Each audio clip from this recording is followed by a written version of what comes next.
저희도 오늘 에스라서 7장 1절에서 10절 말씀 가지고 하나님의 선한 손이라는 제목으로 말씀 나누겠습니다. 여러분, 이제 드디어 에스라서의 에스라가요 예루살렘에 도착했습니다. 그래서 오늘 본문 1절에서 5절을 보면요, 에스라가 어떤 사람인지 그를 소개하기 시작합니다. 그의 배경에 대해서 말하고 있어요. 근데 이 소개문을 보면요, 굉장히 족보같이 생겼는데 다른 족보들과는 굉장히 다른 형식으로 지금 이야기를 풀어가고 있습니다. 어떻게 하고 있습니까? 누구의 몇 대손, 누구의 몇 대손, 이런 식으로 풀어가고 있죠. 마치 저희가 어떤 8발자국 가면 이렇게 선물을 열어볼 수 있는 것처럼 그 목표물에 한 걸음 한 걸음 다가가듯이 지금 에스라를 소개해가고 있어요. 근데 지금의 이런 형식을 보았을 때 그 기준이 어디입니까? 어디가 제일 중요합니까? 가장 중요한 부분은 바로 제일 마지막입니다. 이 5절에 지금 이 에스라가 다른 누구도 아니고 대제사장 아론의 16대 손이다 라는 것을 말하는 것이죠. 무슨 말입니까? 에스라가 와서 하나님의 율법도 가르치고요, 이제 제사도 주관할 것인데 이 에스라가 바로 이 대제사장의 정통성을 가진 그런 지도자다라는 것을 지금 선언하면서 시작하는 것입니다. 여러분, 이스라엘이요 고레스 왕 원년에 1차 포로 귀환을 해왔습니다. 그때 약 5만 명 정도의 백성이 돌아왔어요. 그리고 그 중간에 숱한 방해가 있었죠. 그래서 성전을 지었는데요, 그 중간에 공사를 중단하였습니다. 캄비세스 2세가 그 중단 명령을 내렸고요, 이제 스룹바벨의 절친이었던 그 다리오 왕 때가 되어서요 다시 준공 명령이 내려졌습니다. 그래서 이 1차 포로가 온 뒤에는 20년 만에 완공을 한 것이고요, 정말로 너무나도 신기하게 하나님의 약속대로 정확하게 70년 만에 그 성전을 다시 완공시켰습니다. 여기까지가 바로 저희들이 살펴본 에스라서 6장의 마무리이죠. 그리고 7장 1절로 넘어오면 어떻게 되어 있습니까? 이 일 후에 라고 시작합니다. 그러니까 이 네 글자로 표현된 이 일 후에가 굉장히 긴 시간이 이 사이에 지났다는 것을 우리에게 말해주는 것이죠. 그래서 그 다음에 바사왕 아닥사스다가 왕위에 있을 때 이렇게 말합니다. 여러분, 성전 공사 멈췄는데 다시 지을 수 있게 해줄 때가 다리오 왕 2년 차 때입니다. 근데요, 그 다리오 왕이요 35년을 통치했어요. 그 다음에 그 다리오 왕의 아들인 아하수에로가 왕이 됐고요, 우리 지난 시간에 이 아하수에로 왕 때 있었던 이 에스라의 사건에 대해 살펴보지 않았습니까? 이 아하수에로 왕이요 20년 동안 페르시아를 다스렸습니다. 그리고 오늘 7장 1절로 넘으면 또 이 아하수에로 왕의 아들인 아닥사스다 왕이 총 40년을 다스렸는데요, 오늘 사건은 그의 통치의 초반부입니다. 그래서 7절을 보면요, 아닥사스다 왕 제7년에 이스라엘 자손과 제사장들과 레위 사람들과 노래하는 자들과 문지기들과 느디님 사람들 중에 몇 사람이 예루살렘으로 올라올 때. 아멘.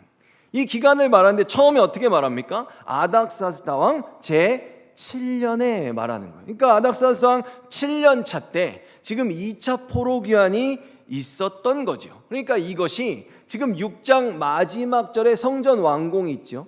이 6장에서 7장으로 넘어올 때 저희는 한 구절 차이지만 시간상으로는 이때가 60년의 차이를 갖고 있는 겁니다. 그러니까 완공하고 2차 포로까지 60년이고 이것을 1차 포로 때까지 보면요, 1차 포로 때부터 2차 포로가 올 때까지가요 80년인 거예요. 이게 바벨론 유수 기간보다 더 깁니다. 바벨론에서는 70년 있는 거잖아요, 그렇죠? 그러니까 굉장히 긴 기간이 있었고 60년이라는 시간이 이 6장과 7장 사이에 있다는 것입니다. 그럼 여기서 저희들이요, 이 에스라가 올 때, 그러니까 1차 성공이 완공되고 에스라가 올 때까지 60년이고 또 이제 3차에 느헤미야가 오게 되는데, 바로 이 에스라가 올 때 이스라엘의 상황, 그리고 느헤미야가 와서 같이 성벽을 지을 때 그 상황, 그때의 상황을 한번 생각해 보기 원합니다. 근데요, 여러분, 이스라엘 백성들 처음 왔죠. 그래서 성전 지었어요. 그 방에, 숱한 방해 속에서도 20년 만에 그 성전을 다시 완공시켰습니다. 터를 잡을 때도 그랬고요.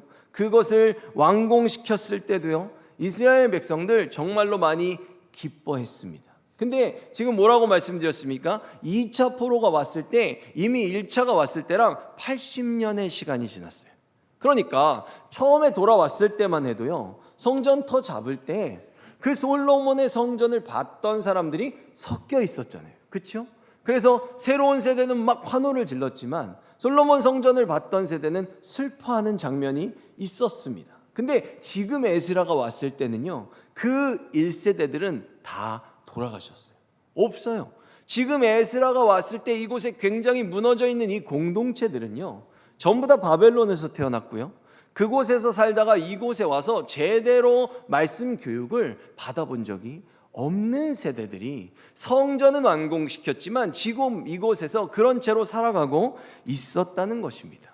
그러니까 성전을 완공시키고 2차 포로 귀환 때, 그리고 1세대들 다 죽고요, 그 다음 2세대와 3세대 가운데 그들이 하나님의 말씀을 잘 교육받지 못했던 그 상황 속에서 이들이 어떤 삶을 살아가고 있었는가, 그것이 어디에 나오냐면 말라기서에 나옵니다. 이 말라기서가요, 성경에 갖고 있는 이 말라기서, 구약 성경의 내용상으로 볼 때 그 내용이 예수 그리스도를 바로 연결하기 때문에 구약 성경의 마지막에 있는 것이지만, 실제 말라기는 바로 이때의 상황을 빌어서 말씀을 전했고요, 느헤미야와 동시대에 활동한 선지자입니다. 그래서 이제 1차 성전 다 짓고 2차 에스라가 귀환해 올 때까지 이 예루살렘의 상황을 말라기에서 잘 묘사하고 있습니다. 성전을 완공했죠. 벅찼어요. 처음엔 잘 할 수 있을 것 같았습니다. 근데요, 그들 안에 뭐가 없습니까? 제대로 된 말씀이 자리 잡고 있지 않았어요. 그들이 다시 금세 몰락하기 시작합니다. 하나님이 2차 성전 지었을 때 분명히 말씀해 주셨어요. 학개와 스가랴 선지자를 보내가지고 너희들 이 나라를, 내가 나의 나라를 약속대로 굳건히 세울 것이다. 지금 너희들의 눈에 이 성전이 솔로몬의 성전보다 아무리 초라해 보인다 할지라도 걱정하지 말아라. 약속하신 메시아가 이곳으로 오실 것이고 너희들에게 영광스러운 미래가 열릴 것이다 라고 약속하셨어요. 근데 지금 60년이라는 시간이 지났잖아요. 그런데도 아무런 기미가 안 보이는 것입니다. 지금 1차 성전 짓고 60년 흘렀는데 이스라엘 백성들이 그런 얘기하는 거예요. 도대체 그때가 언제야? 언제 온다는 거야? 라는 그런 의문이 드니까 이들이 희망을 내려놓기 시작합니다. 그래서 말라기 1장 2절을 보면요, 이스라엘이 여호와께서 이르시되 내가 너희를 사랑하였노라 하나 너희는 이르기를 주께서 어떻게 우리를 사랑하셨나이까 하는도다. 아멘. 여러분, 이거요 굉장히 반항적인 말투입니다. 그렇지 않아요? 하나님의 사랑을 의심하는 거예요. 내가 너를 사랑해 이렇게 말했는데 어떻게, 언제, 어떻게 사랑했는데, 지금 이런 반문을 지금 하고 있는 거잖아요. 그들이 결국 주님을 향한 그 믿음을 저버린 것입니다. 그들이 말하기를, 말라기 3장 14절에요.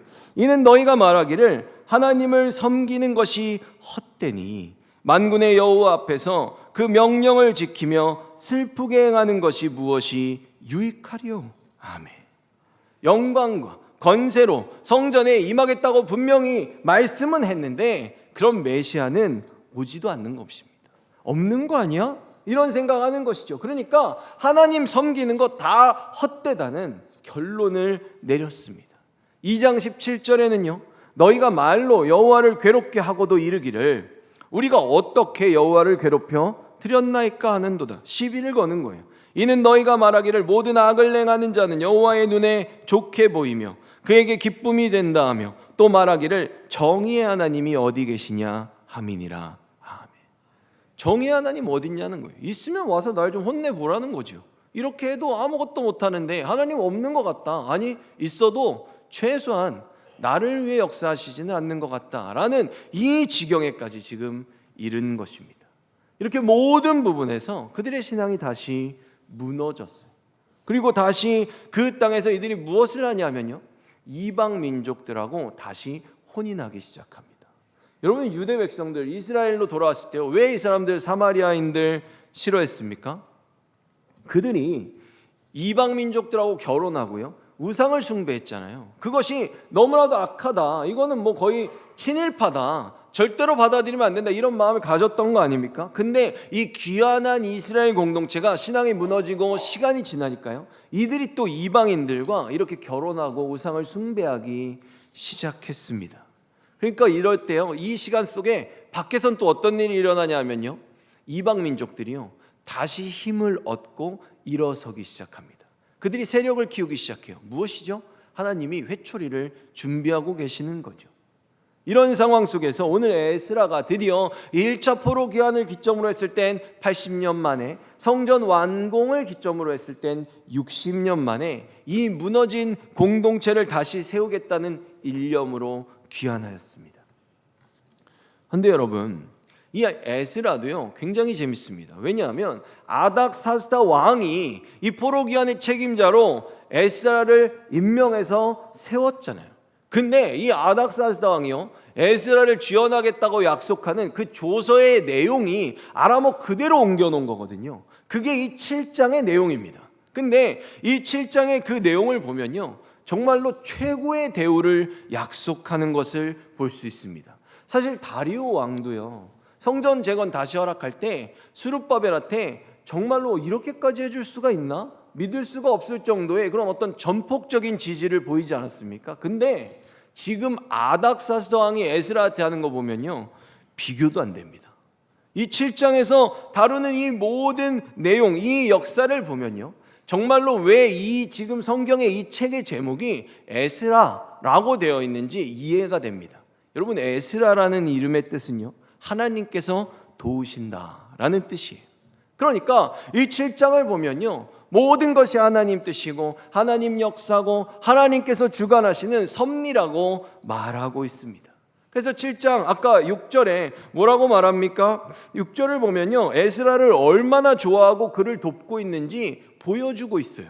7장 6절 다시 보면요, 이 에스라가 바벨론에서 올라왔으니 그는 이스라엘의 하나님 여호와께서 주신 모세의 율법에 익숙한 학자로서 그의 하나님 여호와의 도우심을 입음으로 왕에게 구하는 것은 다 받는 자이더니 아멘.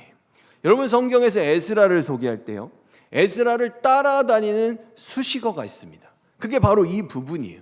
그의 하나님 여호와의 도우심을 입음으로.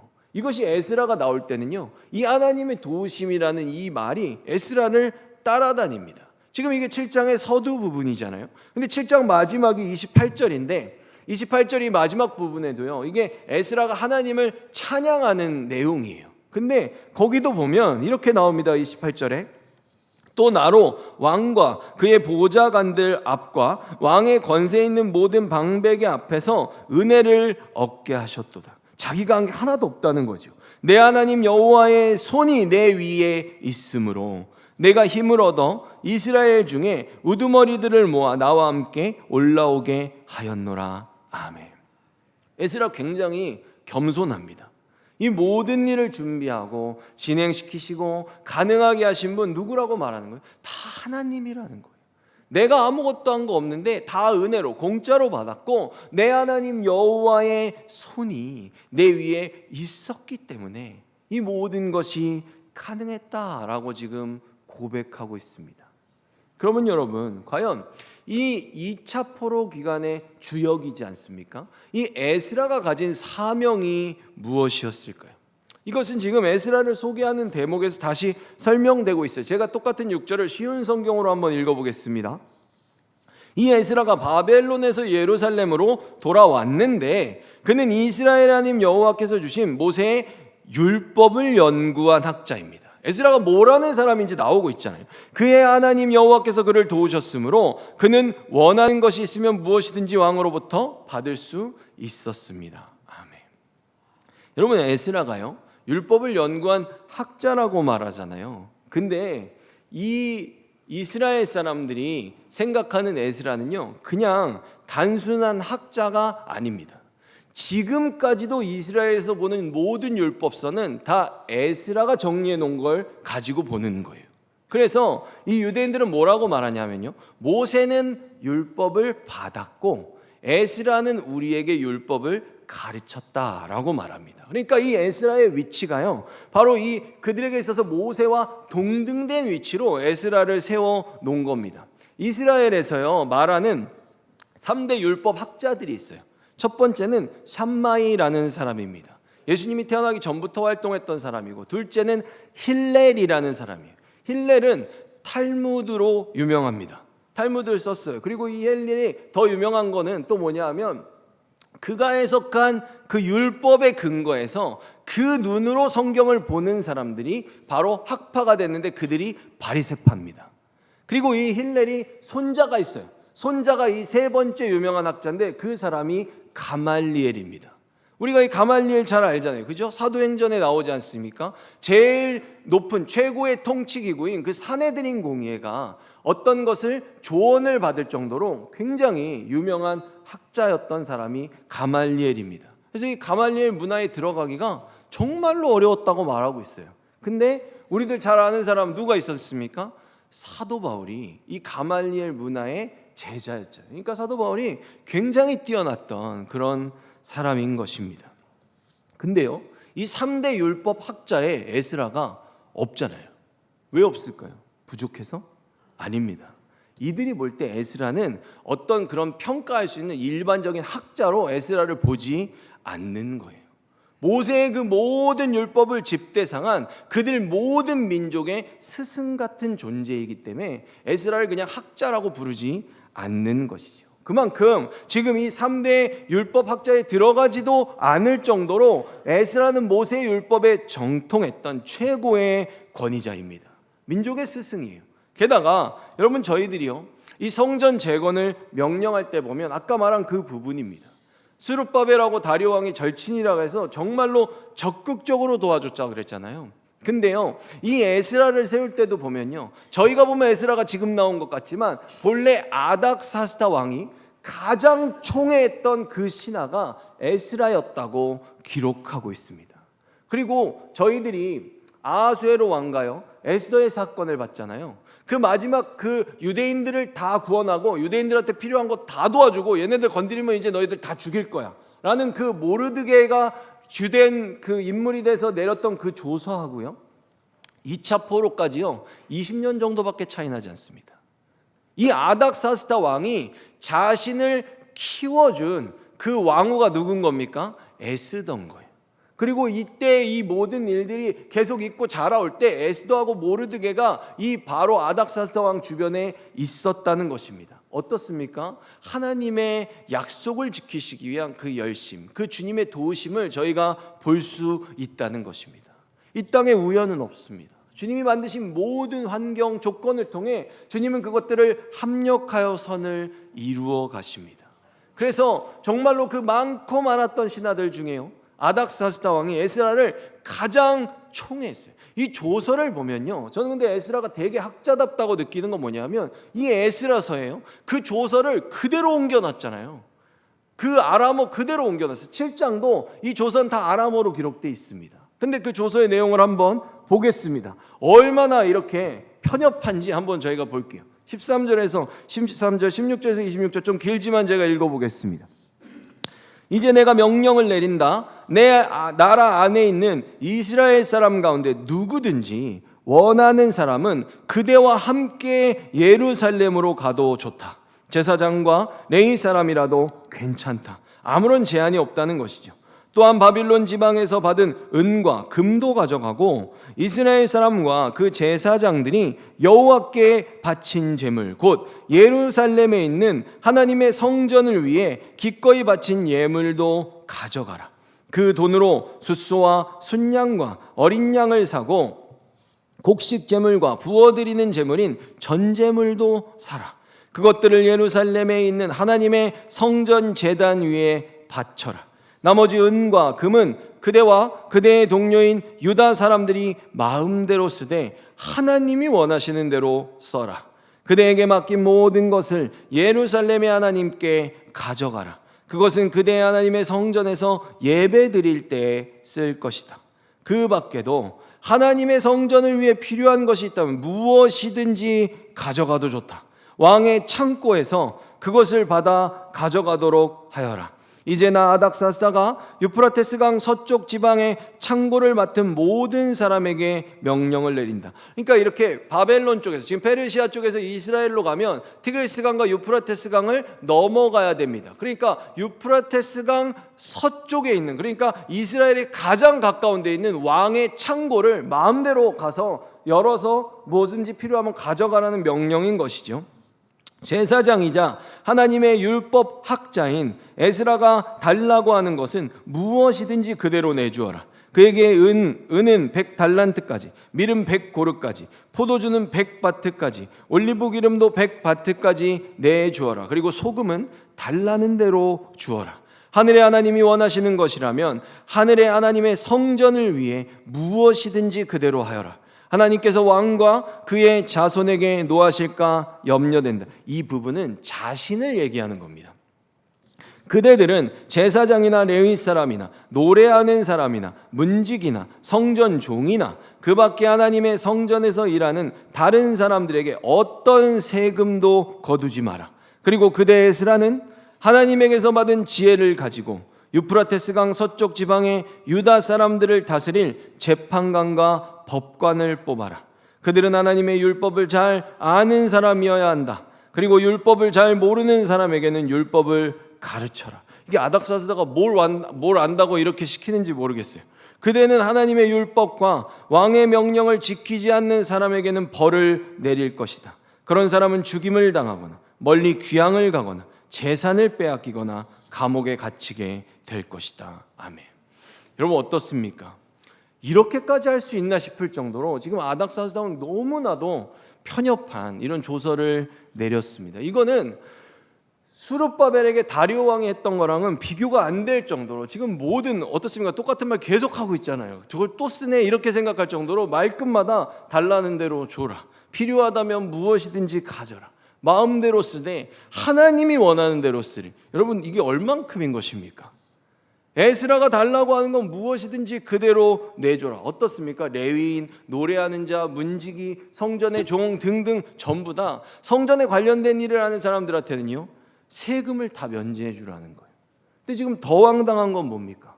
율법을 잘 안 지키면, 아니 그 페르시아의 법이 아니잖아요. 율법을 잘 안 지키면 감옥에 가두고 재산을 뺏고 귀향을 보내고 죽여도 된다는 거예요. 즉결 처형을 지금 그 권리를 지금 에스라에게 주는 것입니다. 근데요, 이 에스라한테 처음부터 뭐라고 이 편지를 시작했냐면 율법을 잘 지키는지 안 지키는지 가서 네가 걔네들 좀 잘 살펴보라는 거예요. 그래서 열심히 가르치라고 명령을 하는 거예요. 그리고 아까 제가 중간에 이 부분은 왕에 대한 내용이라고 말씀드렸죠. 다리오가 수르바벨에게 그 조서를 내릴 때 어떻게 부탁했습니까? 기도 좀 해달라고 부탁했잖아요. 그렇죠? 근데 지금 이 아닥사스다 왕도 거기다 넣는 거예요. 내가 이렇게까지 하는 게 왜 그러냐 하면 너희 그 여호와 하나님이 자신과 나의 왕자들에게 혹시 진노하실까? 그것이 두렵다는 거예요. 대단하지 않습니까? 이 모든 내용이요 그대로 그 조서에 기록되어 있습니다. 참으로 놀라운 일이 아닐 수 없습니다. 어찌 보면 이 세상에서 무서울 것이 없는 왕이잖아요. 당대 가장 큰 권세를 가진 이 왕이 지금도 우리가 알 수 있고 전해져 내려오는 이런 조서가 기록되어 있는데 이토록 그 세상의 왕이 여호와 하나님을 가슴 깊이 인정하고 찬양할 수 있는지 두려워할 수 있는지, 그리고 에스라를 너무나 적극적으로 이렇게까지 도울 수 있는지 너무나 놀랍습니다. 여러분 어떻습니까? 하나님이 왜 이렇게 하세요? 약속하셨잖아요. 하나님은 약속하신 것을 지키시기 위해서는요 뭐라고 하십니까? 산을 명해서 그 산이 뿌리째 뽑혀 바다에 던지우라 해도 하나님 우리 믿음 있는 백성들을 도우실 것입니다. 이것이 바로 우리가 믿는 전능자 여호와 하나님이십니다. 그래서 이런 모든 엄청난 주님의 도움을 받은 에스라가요 결심을 한 거예요. 에스라가 결심한 내용이 나와요. 7장 바로 10절 오늘 말씀이죠. 에스라가 여호와의 율법을 연구하여 준행하며 율례와 규례를 이스라엘에게 가르치기로 결심하였었더라. 아멘. 여러분, 성전 건물은요 이미 60년 전에 다 번듯하게 지어졌어요. 완공됐죠. 근데요 그 건물이 중요한 게 아닌 거예요. 신앙을 그래도 잃어버렸잖아요. 그리고 지금 이미 에스라 오기 전에 약 20년 전에요 그 불임절에 그 모르드게의 조서가 발표되면서 유대인들 필요한 거 다 도와주라 그랬어요. 지금 이들을 방해할 것은 없습니다. 근데요 에스라는 이 모든 조건이 주어짐에도 불구하고 그 원인을 어디서 찾습니까? 바로 말씀에 있다는 거예요.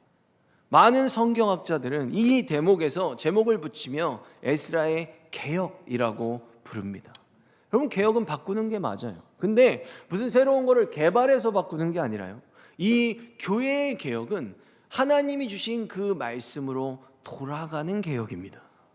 그래서 에스라는 지금 이 말씀을 가르치는 단계를요 총 3개의 단계로 구분하고 있어요. 어떻게 했냐면 첫째는 연구하고요, 둘째는 준행하며, 셋째는 가르치는 것입니다. 우리가 전하는 것이죠. 여러분, 말씀은요 연구해야 됩니다. 제가 목회를 하면서요 정말로 많이 들은 얘기가 있는데 저한테 그래요. 너 목회할래? 공부할래? 그걸 물어봐요. 제가 그러면 왜 그러냐면 목회를 하면서도 저는 학업을 사실 거의 쉰 적이 없기 때문에 계속 책을 보고 있으니까, 이렇게 들어와 제 방에 와서 저를 보면 제가 계속 책을 보고 있으니까 저한테 이런 말을 꼭 해요. 그렇게 여기 교회까지 와가지고 공부할 거면은 교수를 해야지 왜 교회 와가지고 목회 안 하고 공부하고 있냐고, 그렇게 저를 혼내는 경우가 되게 많았습니다. 근데 여러분, 해 아래 새 것은 없습니다. 이게 무슨 뜻입니까? 성경을 연구할 때도요 이게 적용돼요. 저 밖에 이단들 엄청나게 많죠. 저 이단들도요 그 교회 그 책 교회사 안으로 들어가면 2000년 기독교 역사 속에요 그 이단들의 교리가 다 있습니다. 저 사람들 다 재탕이에요. 새 거 아닙니다. 처음에는 잘 모를 때는요 책 딱 한 권 보고 성경 조금 보다가 깨달으면 뭐 내가 최초로 깨달은 것처럼 물론 기쁨이 엄청납니다. 근데요 그 엄청난 발견, 그 대단한 깨달음을요 조금 다른 책들 보고 공부 더 많이 하다 보면요 이미 다 몇백 년 전에, 몇천 년 전에 사람들이 다 깨닫고 책에 다 써놨어요. 훨씬 더 많이 깊어요. 그게 여러분, 이 세상에서 제일 무서운 사람들 책 안 보는 사람들입니다. 굉장히 위험하고 무서운 사람들이에요.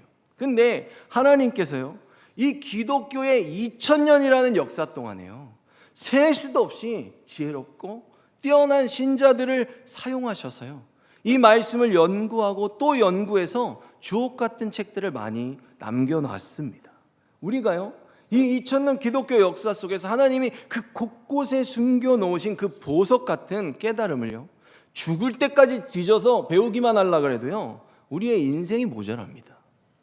100분의 1도 볼 수 없어요. 최선을 다해서 말씀을 읽고 연구하고 배워야 됩니다. 그 다음에는 뭐라고 말합니까? 준행해야 돼요. 디모데전서 4장 16절을 보면요 내가 내 자신과 가르침을 살펴 이 일을 계속하라. 이것을 행함으로 내 자신과 내게 듣는 자를 구원하리라. 아멘. 여러분, 이게 굉장히 중요한 말씀입니다. 그리고 특히 우리가 말씀을 증거하며 사는 우리 사명 갖고 있지 않습니까? 말씀을 전하는 자들이요 이거 제일 많이 착각하는 거예요. 지금 뭐라고 말하냐면요 말씀을 네가 가르쳐도요 그 가르치는 그 말씀, 그 소리를 내 자신과 내게 듣는 자를 그 소리가 구원할 수 있다고 지금 말하는 거예요. 무슨 얘기입니까? 너희들이 말씀을 전해도요 전하는 말씀을 너도 똑바로 들어야 된다는 거예요. 지금 그 얘기를 하고 있는 거예요.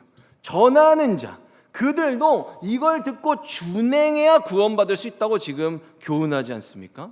여러분, 이게 목회자만 해당되는 얘기가 아니에요. 우리들 다 사명자라고 말하지 않았습니까? 성도들도 똑같습니다. 우리들이 그 진짜인지 가짜인지를 우리를 판별할 수 있는 건요 그 번지르르한 말만 들으면 안 돼요. 우리가 전하는 말씀대로 정말 우리가 살아내는지 그들의 삶을 통해 이 진짜인지 가짜인지가 결정되는 것입니다. 지금 이 얘기를 하는 거죠. 저는요 사람들을 볼 때 늘 그걸 봅니다. 말씀만 듣지 않아요. 말씀대로 살아내는 걸 보고요 이것들이 정말로 빠른 시간 안에 판단이 잘 안 되면 저는 그 자녀들을 봅니다. 자녀들은 부모의 거울이에요. 그렇게 속이기가 쉽지 않다는 것이죠. 그런데 말만 번지르르하게 하면서 삶을 그렇게 살아내지 못하면 지금 에스라가 무슨 기준을 제시하는 겁니까? 그들 가짜라는 거예요. 하나님의 백성이 아니라는 거죠. 지금 그 얘기를 하고 있는 것입니다. 이것을 우리가 명심해야 합니다. 마지막으로 가르치는 것입니다. 연구하고요, 살아내야 하고요, 가르쳐야 됩니다. 이 모든 지금 이 삼박자가 우리들의 삶 속에서 균형 있게 그리고 실수 없이 행해져야 우리가 올바른 하나님의 백성이라고 지금 말하는 것입니다. 오늘의 스라를 통해서 지금 증거되고 있듯이요, 성전이란 인프라잖아요. 어떤 건물 잘 지어져 있죠. 이스라엘 이때 사람들 직책들도 다 많아요. 사람도 많습니다. 직분도 다 갖고 있어요. 그리고 이때 어떻습니까? 왕이 조서를 내렸어요. 재물도 하나도 부족하지 않습니다. 엄청나게 많아요. 근데 그 모든 것 다 갖고 있는데 지금 이스라엘 어떻게 합니까? 무너지고 있잖아요. 왜 그렇다고 말합니까? 말씀을 연구하고 준행하고 제대로 가르치지 않으니까. 그 하나님의 나라, 그분의 공동체가 지금 일어서지 못하는 것입니다. 여러분, 하나님의 선하신 손이라고 말하지 않습니까? 오늘의 제목이죠. 오늘의 말씀에 나와요. 이 하나님의 선하신 손이 지금 에스라가 무엇을 위해? 바로 이것을 도우기 위해. 우리가 말씀을 연구하고 준행하고 가르치고 우리가 정말 그 삶으로 이것들을 살아내는 이 말씀의 이 세 가지의 삼박자가 우리들의 삶 가운데 정말 잘 돌아갈 수 있도록 지금 하나님의 선하신 손이 역사를 하고 있다는 것입니다. 여러분, 저희들요 바쁘죠. 피곤합니다. 할 일이 다 많아요. 여러분, 이 세상에 안 바쁘고 안 피곤하고 할 일 없는 사람 어디 있습니까? 시간 조금 나면 정말 나 하나 쉬기에도 그 시간 부족합니다. 그럼 저희들 한번 이런 질문을 던져보기 원해요. 그럼 우리들 도대체 언제 안 바빠집니까? 저희들은 언제 정말로 시간 많이 생겨요? 적은 것에 충성하는 자에게 더 큰 것을 맡기시겠다고 말씀하시잖아요. 우리가 적은 것을 가지고 제가 하나님 같으면 그럴 것 같아. 정말 10분밖에 없어. 근데 그 10분이라도 어떻게 해서든지 쪼개서 말씀 보고 기도하고 막 애를 쓰며 그 10분을 엄청나게 사모하면서 아끼면 저 같으면 20분 30분 줄 것 같아요. 근데 하나님이 이 마음을 우리들에게 말씀하고 계시다는 것이죠. 우리가 더 많은 기회를 왜 받아야 되는지, 우리가 그것을 어떻게 준행하며 살아가는지를 볼 수 있어야 하는 것입니다. 그래서 저희들도요, 우리들의 삶 속에서 이런 노력과 이런 열심을 통해 정말 하나님의 선하신 손의 그 역사가, 지금 에스라를 이렇게 말도 안 되게 철저하게 도우시는 그 역사가 내 삶의 자리에서 일어나서 우리도 그것을 경험하고 우리가 그 지경을, 나의 삶의 영역을 확장해 갈 수 있는 그런 영적 지도자들로, 하나님의 백성으로, 그런 성령의 충만한 성도로 우리가 세워져 가기를 예수 그리스도의 이름으로 축원합니다.